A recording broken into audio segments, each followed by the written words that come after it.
Hello, welcome to Do It Yourself channel. Today I will show you how to turn our battery standard performance mode in Samsung Galaxy Z Fold5.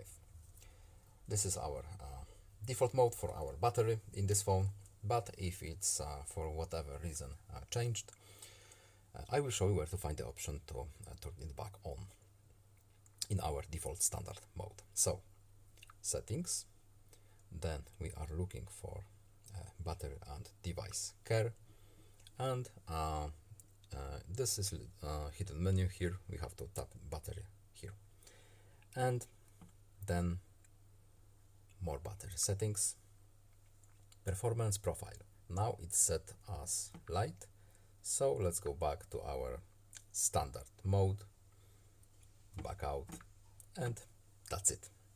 We are back in our default mode. So I hope this video was helpful to you. Please leave a like and subscribe. Have a nice day and see you in the next video. Goodbye.